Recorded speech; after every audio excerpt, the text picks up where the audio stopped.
Hello, everybody. Welcome to Black Canadian Content Creators Decompress, a show to connect, to think, to be vulnerable, to laugh and learn in a time where the entire world is forced to pivot. I'm your hostess, Sherley Joseph. You could find me at Sherley Jos on Instagram or at Shirasaurus on other social platform. So we basically here on the show, Decompress is all about inviting creatives and entrepreneurs to look at oneself and ask, how do you decompress? How do you maintain a sense of inspiration and creativity in a shifting year that we are all experiences? 2020 is definitely the year of change. And so, I like to invite people from the group or fellow Black Canadian content creators that are out there. Today, my guest is Sandra Gabriel. She is the branding and public relation manager for BFBG. Sandra brings over 15 years of experience to the team as the founder and chief relationship officer at Gabriel Press Relationships, which is Gabrielle, PR, a boutique branding and communication agency. She's also the editor in chief of FBI Style, amazing website. Go check it out. It's an online lifestyle magazine for fashion, beauty, and travel enthusiasts. Moving past the traditional notion of the PR professional and into the realm of branding, lifestyle designer, Sandra is who you will find at the intersection of public relations. Communication and branding is what she does. And you can find Sandra by visiting her website, sandragabriel.com. Sandra, welcome to the show. Hi, thank How you are so much you? for having me. Oh, thank you for accepting my That lovely invitation. introduction. Of course. How has your summer been so far? That's the biggest thing we need to What know. summer? Definitely haven't been able to hang out with my friends like I normally would, but I've enjoyed some of the hot days, and we had barbecues here at home, and nothing outlandish like I would usually do, but it's still been good. We make the most of it. So tell me about, I I was thinking about you for the show because you have a podcast called Christrianpreneur, and it was very fascinating for me. Like, oh, that's interesting, about when we spoke on the conversation of reclaiming, the Sabbath in a pandemic, Yeah. and so I guess the first question is, how has this whole pandemic been for you on a personal aspect and then on a business aspect? hmm Personally, it's been like an eye opener. Not an eye opener. It's really been a divine time, to be honest. Personally, I I can't speak much on the personally side because it's like, what is there that's not business? I don't know. All I do is work. On the personal side, I don't have a love life, so it's like on the personal side, it's the business side for me, and Mm. it's been a blessing, to be honest. A lot of things in my business that happened this year would not have happened if we did not have the pandemic. Around the time when the pandemic was starting, I was also recruiting a number of students for their internships.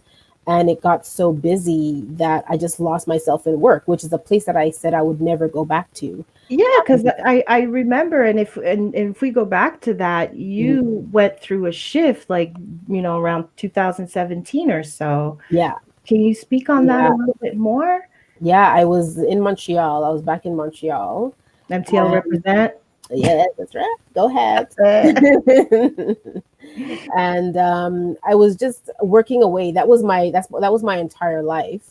I was just working away, and then one day I just realized, like, whose life am I living? Because I really enjoy good food, and I am inspired by things like, girls' night, hanging out with your girlfriends, or going shopping, or traveling, and fashion, and all of that. I'm really inspired by all of that, but none of that was in my life. There was no let me take a selfie, let me go out with my friends. Like every now and then, yes, I would go out, but it wasn't that part of my life was not representative of how inspired I was by it.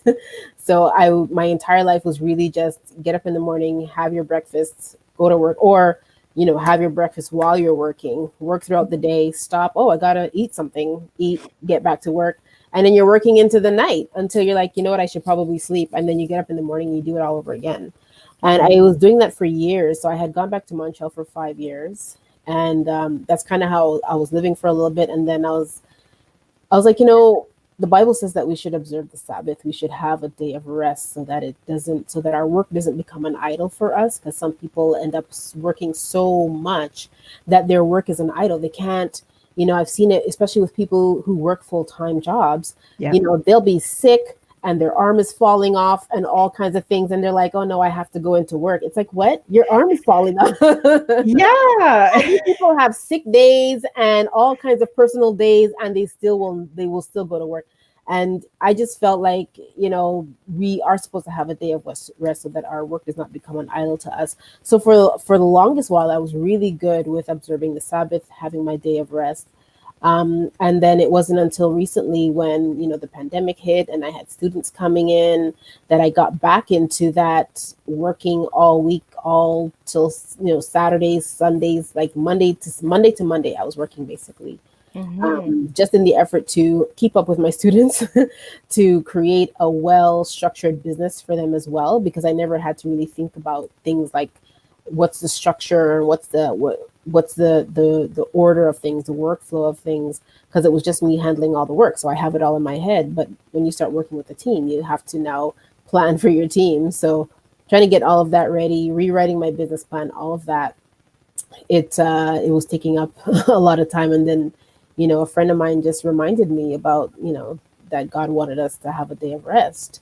And I'm like, you're so right. So I had spent 2 Saturdays going over, spending time with him and his wife. And, it just felt so good to have that day, reclaim that day. And from that moment, I was like, you know what? No more working on Saturdays. I need to have that day so that I can be re-energized, but also most importantly, because it's a commandment. It's not, some people think of it as, it's just for 7-day Adventists. No, it's a commandment in the Bible that we must observe the Sabbath. And so I'm just like, I don't want to be on the disobedient side. I'm already disobedient in a lot of areas. So one area that I can start making a step in the right direction would be on, reclaiming the Sabbath. And so when you started the first month of doing that at that time, what was the changes that you saw then? And how has it like, have you continued to kind of follow that throughout the years? So it's only been 2 Saturdays that I have gotten back onto the Sabbath. At first, it was a mindset thing because I kept asking myself, well, what am I going to do? Like, if I'm not working, what am I going to do? That's a legit question to ask for yourself, especially if you are a workaholic. Like, that must have been, I mean, for some people, like, oh yeah, I could take that off. But as a workaholic, that's really challenging. Like, what am I going to do with my time? Like, I guess I could read. I have a bunch of books that I have to catch up on, and I could watch movies and whatnot. And then, my friend said, it's interesting, but some people actually rest. That's exactly what the scripture tells us to do, is to rest. And I'm like, oh yeah, okay. I guess I could do that, but what does resting look like? And I know what it is because I've done it before. Like, I've spent Saturdays where I'll get out of bed late and do my devotions late and have something to eat, like just rest. But it's like when you get back into this flow of this work mode and then you have to go into rest mode again, you start to feel like, well, what am I going to do? And it's like, oh yeah, I can just do nothing. And so as you started doing that, with 2017, do you think that it prepared you for this pandemic? Because I mean, as you and I were speaking, and a lot of creative people, or especially people who are like ourselves, who are content creators, people who have been following what we've been doing, and it's like pandemic happened, Mhm. and I feel like it's been super busy, Yeah, because yeah, people are just kind of like weren't prepared, yeah. and they see us as like either mentors or people who have the information to help them with that Mhm, pivot, that mhm, mhm. technological shift. Yeah, yeah. Has that been the same for you?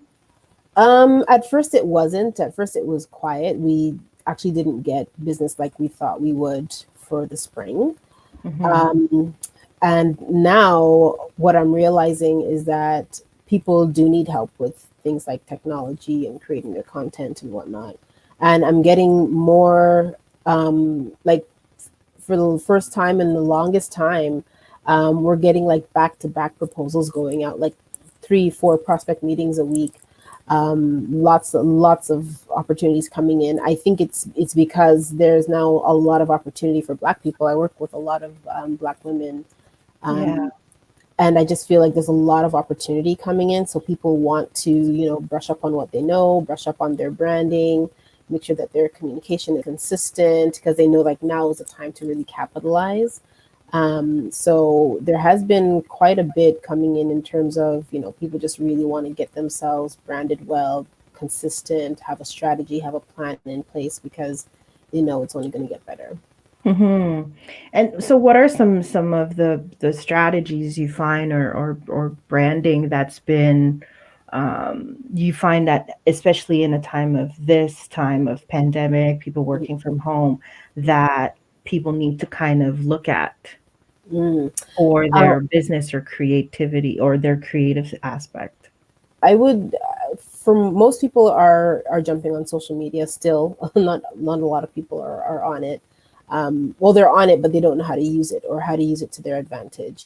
So Mm, more people are adopting social media as, okay, this is, going to be how we reach people, how we raise awareness about our brand. I find the adoption of social media is definitely picking up, especially people wanting to connect with their families and whatnot. They're finding ways to do that online. mhm. Facebook primarily. Instagram is also a big runner up. TikTok, Is it? of Is course. it? You said Facebook is a runner-up. My kids would say no. Really? The kids are not.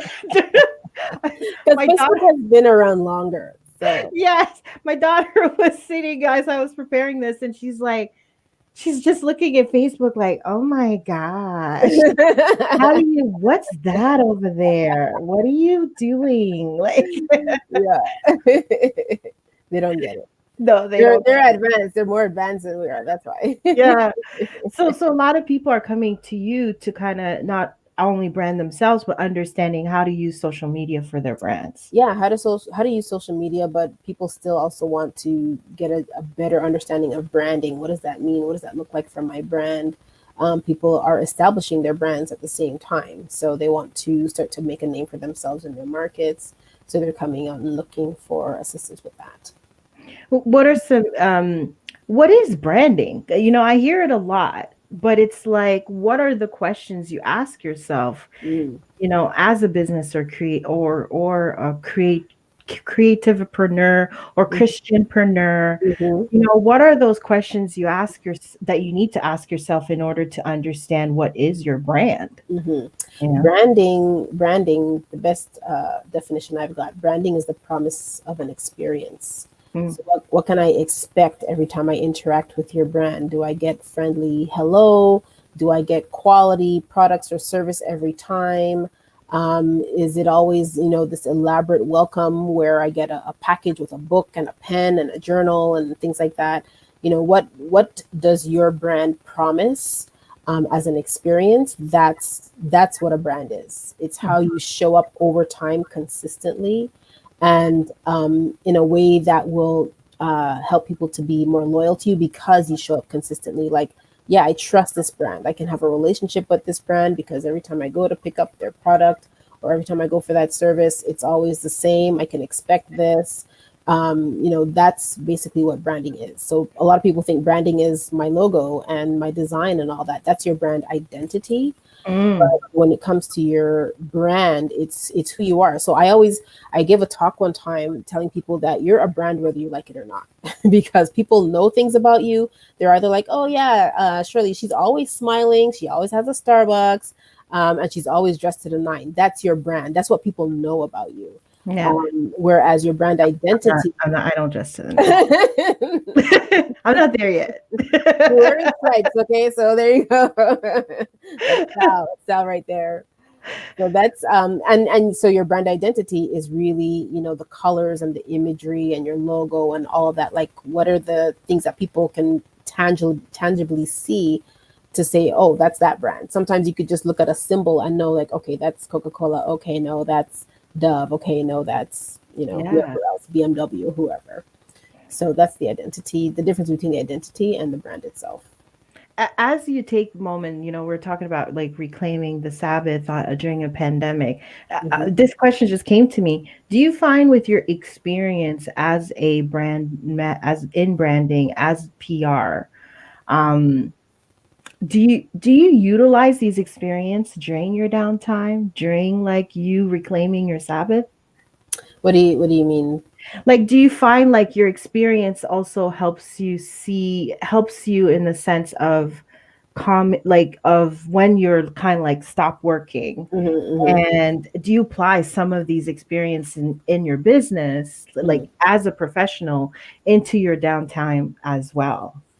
You mean my experience, like, from in my business? Yeah, as a PR, as a Mhm. branding or and as someone in public relation.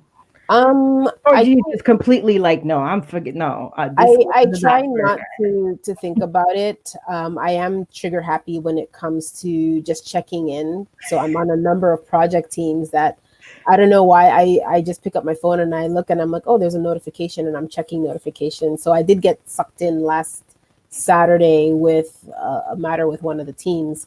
But I try not to. I really try to separate and not think about any type of work. Um, it's challenging because like I said, I don't have a love life. I'm not married and I don't have children. So it's really just business and God. That's really that's as far as my life goes. And so if I'm trying to have some downtime, like I'll meditate on God's word, I'll pray, I'll talk to Him, just try to really get into a space where I can feel His presence and hear anything that He might be looking to download to me. I've always been curious as a Christianpreneur. I just love that word that I'm gonna say. Yeah.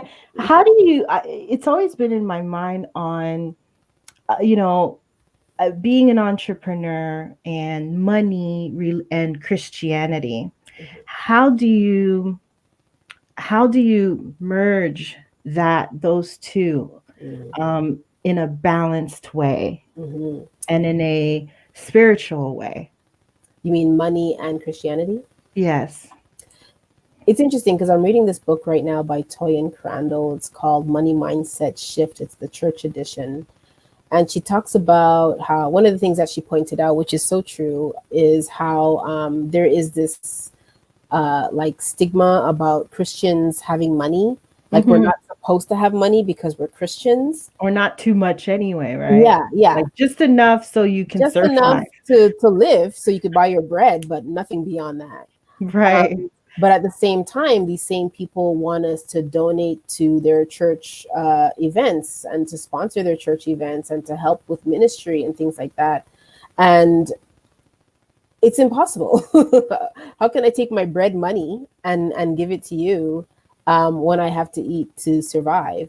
So there is this like negative association with being rich or having money, but it's really a necessary part of not just you living, but how well you're able to help others, help to build God's kingdom. Hmm. Because we're in a place now where it's like middle class is obsolete. So we're going to be dependent on those who are rich to help those who are poor. And I can't help anybody from the poor side. So it's better I come to the rich side. And being rich is more than being rich. you know, It's being able it's to beyond afford just a home. money, right? Exactly. The fact Yeah. that you were able to have your savings or invest wisely, give wisely, and then still have something where you can help others, that's a sign of godliness, that you were a good steward over what he has given you. So to this notion where, having a lot of money is not Christian, or it's, not right. It's like, in whose eyes? Because God never spoke down about riches. It's people who make riches their idol, and suddenly I can't help you. There's actually, I'm working on a message on a story in, I think it's the book of Luke, about the man who didn't want to give the poor guy any, not even the crumbs from his table. And then the guy ends up in hell, and the poor guy ends up in heaven. And, he's trying to get help from Lazarus. And he's like, no, I'm not going to help you. This is long story. This is me paraphrasing. Mhm. Long story short, so he's like, well, at least go and tell my sons or my brothers or something, so that they don't end up in hell like I do. Go and tell them to be givers and whatnot. And he's like, Mm. God left us everything. He's like, I don't need to go tell them, because God left it in his word to say to make sure you give and love and things like that.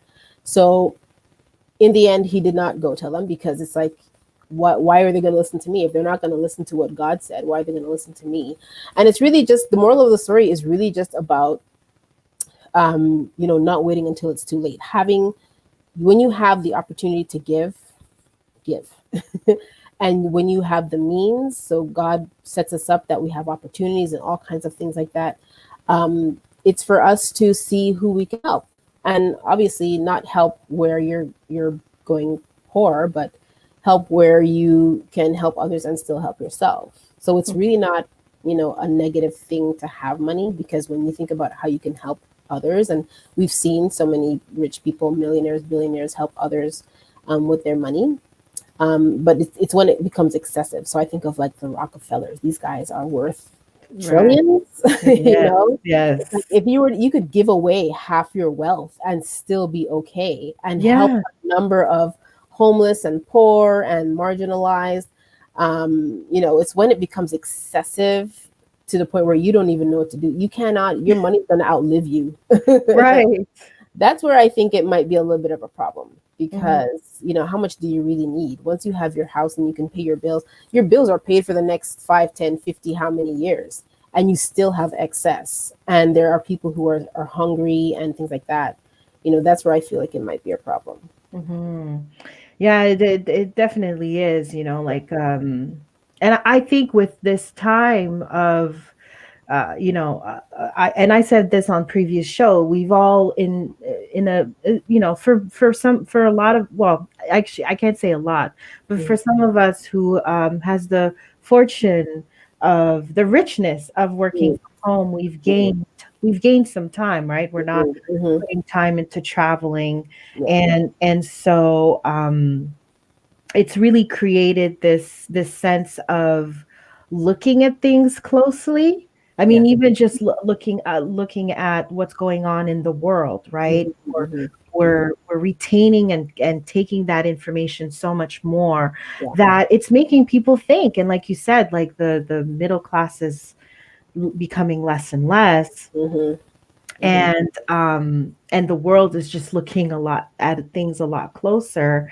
that we are looking, there are more, you're seeing moves where even some of the rich are giving a lot more. Mhm, It's like the mhm, mhm. pandemic is really shifting people's mindset, like just even like, before, if you're sick, you'd still go to work, and now it's like, no, Yeah. you know, No, you can't. you can't do that. Yeah. um, have there been some things you find with your clients that, you know, that they're mainly shifting in their lives or in their business? Like, what's the commonality you're finding with people Mhm, or fellow entrepreneurs or your clients that you're seeing out there? mhm.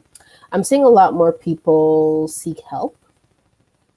So it's not just me that tapped into what it means to actually have a team this year. A lot of people are realizing that, I just want to focus on the thing that I'm passionate about. I don't Yeah. want to be the marketing person. I don't want to be the human resources person or the finance person. I just want to focus on the reason why I started this brand or this business. So I find a lot of people are seeking assistance. They're like, I just need someone to handle my social media, or can someone, get my communication strategy going, or help me put out a newsletter, while they focus on doing the thing that got them into having their business in the first place. That's the one, I would say that's the biggest trend I'm seeing. And you're applying that trend yourself. I mean, you said you're managing a team. Yeah. What made you make that decision of like, okay, I can't be siloed for this long, Mm-hmm. and what came to you for you to kind of look into that, having a team? I actually realized that when I was in Montreal, just before I came back to Toronto, I realized that, you could only go so far on your own. And I don't know why it took me so long to really get a program in place. Like I came back to Toronto. I had, meetings with Chantal where we spoke about, okay, we got to get interns on board or something, because we're only single people. Like we can't do everything. And then it was at the beginning of this year that I put together a whole presentation of a training and mentorship program. Mind you, I was storming the gates when I came back to Toronto, because when I was in Montreal, I was emailing all the schools and letting them know that I would like to work with some students. And I wasn't hearing back from anybody. And I primarily wanted to work with Ryerson because that's where I graduated from. Yeah. And so when I came back to Toronto and I was planning my photo shoot for the magazine, I went right to Ryerson. I went to the communications department. I was knocking on doors. Who do we talk to about this? And who do we talk to about that? Talking to like different people. They sent us to different departments. In the end, I probably got a few more phone numbers, but still nothing. And then in March of last year, I was invited to speak at the Ryerson Women in Leadership Conference. Mm-hmm. And from there, I made a connection with one of the organizers of the event. And she said, okay, if you want to do something where you're working with students, you have to talk to this person. And so I, again, emailing people, not being able to get through to people. And then it was, so fast forward to January of this year. And that's when I put together a training and mentorship program. I said, I'm going to find all the students who are on my LinkedIn.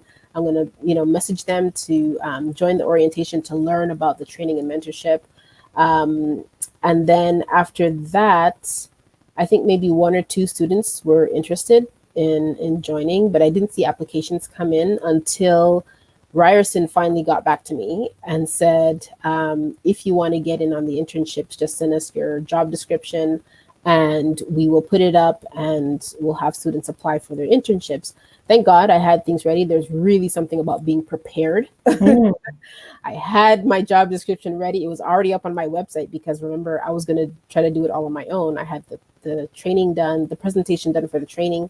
So it was just a matter of getting students in. And so I sent that job description over to Ryerson, and there was something like 12. No, I recruited 6 or 7 students from Ryerson, but then I had students from other schools as well who had seen the presentation or had heard about the presentation. So altogether, I had like 15 students at first. 2 of them have dropped out. Well, yeah, one of them I didn't really hear from. It's like they were at the orientation, I didn't hear from them. The other one wasn't able to do it anymore. So I had 13 students in the spring group. And honestly, from that day, I just like, I'm not going back to working alone. If I ever am in a place where I don't have a team, I am literally just going to kick up my feet and just live off of my laurels, because to think that you can grow anything significant on your own, it's really not realistic. I guess it depends on the business that you have, but I know a lot of personal brands that they have their videographers on the side and their graphic design guys on the side. So even them, they don't do it on their own. So it's been really, really great. So the spring group is done. We have a fall group that's coming in next week, and then we have part 2 of a fall group. So we managed to get like 3 school relationships going. Nice. And So it sounds like persistence was definitely huge. Yeah. Persistence and research and putting your information out there with the email, being prepared, having it ready way ahead. Yeah. That's so true, because I used to work for a radio station in Montreal, Mhm. a community radio station, Mhm. and that was the number one thing is Mhm. that a lot of if you ever tip if ever you're thinking of getting an intern, the number one thing interns complain the most is the fact that people think I'm going to get an intern, but they're not prepared. They have nothing Yeah. ready. Yeah. And so it becomes a waste of your time and Yeah. the students, Yeah. right? Yeah. Or anyone's, well, students or not, but any of the interns, it becomes just a big It's waste a of time, waste. and they're Yeah. just sitting there. Yeah. Yeah. And so being prepared, having everything, the outline or what they're going to do or what you're planning to do ready is huge. Yeah. Yeah. I mean, mind you, I didn't have the exact workload for them ready because spring, summer is when we typically will get clients coming in. So I'm like, okay, as they come in, I'm going to teach them about how to work with each of these clients. But we weren't getting the clients coming in because of Mm, COVID. Nobody was buying services. So true. I had some existing projects. I had actually taken on some pro bono projects at the beginning of the year, and Mhm. they were able to work on that. And a lot of them walked away still saying that, I got a lot of this program and that what they learned in school did not prepare them for this. Like, you come into the real world thinking, okay, I learned this in school, I'll just apply it. And you come into the real world and it's like, oh, this is, wow, stuff is moving. So they still got a lot out of it. I learned a lot as well from the first group that I'm planning to implement some newer things for the next group. Mhm. But all in all, it's really a great learning experience. And what is, going back to the Christrianpreneur, and I loved when we previous conversation, you're like, your guidance comes from your boss, the big boss, our big boss, Yes, right. God, God. Yes. What has been, in those moments where you are again taking a moment for yourself, taking that Sabbath? Mhm, What have been some of the aha moments and guidances that you felt and heard that you mhm, applied in your life and in your business? mhm. I, it took me a long time to actually accept that God wanted me to have my own business. Really? Yeah, and even Why did till it this take you a day, long time? You didn't feel like you're I not a guess business kind of person? I am totally. I guess because I don't read about it much in the Bible. Ah, I always felt like the work of a Christian is we're helping the homeless and we're on the street, feeding, the poor. And I'm like, where does business, fit into what God would want us to do? And so every now and then in my quiet time, because I still have those lingering questions. So I'll say, God, is this really what you want me to be doing? And then after a while, it just came to a point where I just realized that, entrepreneurship is a blessing. That's something that God would give a blessing to because you are, well, for me, anyways, it's the number one career path for me that would bring you close to God because you can't depend on a job. I can't depend on a steady paycheck or some security or benefits. It's really all about, I'll do the work and put myself out there and raise awareness about my brand. But it's not until God decides to put something in your path that you actually get an opportunity. And the fact that he's blessed me with opportunities, I'm not wildly rich, but I've always been able to, pay my bills and feed myself and whatnot. So the fact that he continues to bless me, and that's what he shows me. He's like, Sandra, don't you eat? Don't you have clothes on your back? Actually, you have more than a lot of people do. So obviously, this is something that he wants me to do, but I see where he's still raising me through a lot of it, because I'm only now setting up like, operations and things like that because I have a team now. So he's like, you have an older business and you have to think about getting more serious about your business. So sometimes in my quiet time, that's kind of where I go. And of course, it's all, business talk. yeah. But it's a little bit of soul searching in there as well because, he's still working on me, and he loves me enough to see that I am walking the right path, because I always consult with him on that. Like, am I doing the right thing? In terms of how I eat right now, no, Mm, no, not it's been working kind on of, me. yeah, yeah. Working on me. We're all gonna have a COVID fupa. By the time that this is over, it's gonna be the new fashion. I walked in with COVID. Well, I walked in with fupa, so I have double fupa. Seriously. And during this, when I know one of the blessing you mentioned too for you, like the CERB has been a huge blessing Hmm. for your business. Yeah. I guess it helped alleviate a lot of the stress of what's going to happen when it comes Hmm. to Hmm. your Hmm. business.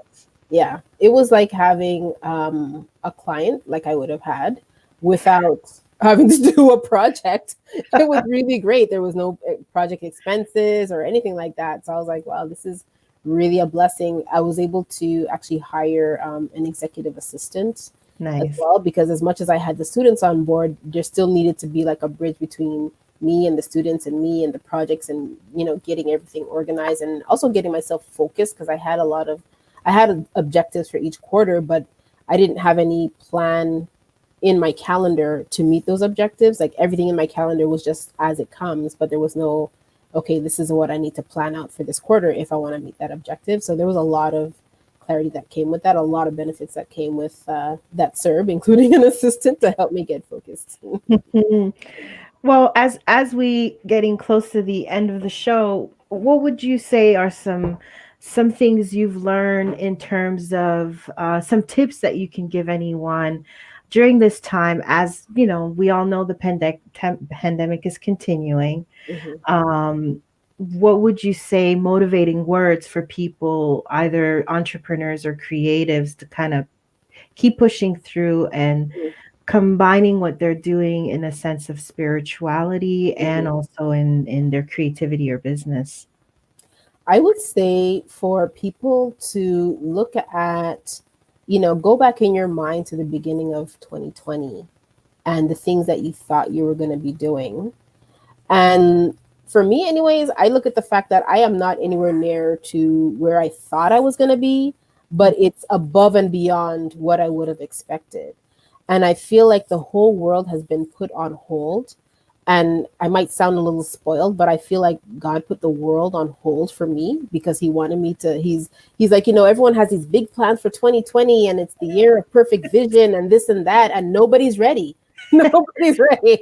Something like, He's stop like, right there. wait, you guys are not ready. You have all this stuff planned. Wait. And Yeah, I just feel like 2020 was an opportunity for us to reset. And yeah, so my tip would be for people to use this time. I mean, we still have quite a bit of time left in this year. Use this time to get anything in order that you wanted to get in order, because 2021, I feel, is going to be what people thought 2020 was going to be. People are going to right. be back outside and running their projects, and it's going to be huge. So I feel like this is the year where we get ready, get everything, get your ducks lined up, do all your business planning, your structure, get all your funding in, make all your connections, all of that now, between now and the end of the year, so that by next year you're coming out the gate with guns blazing.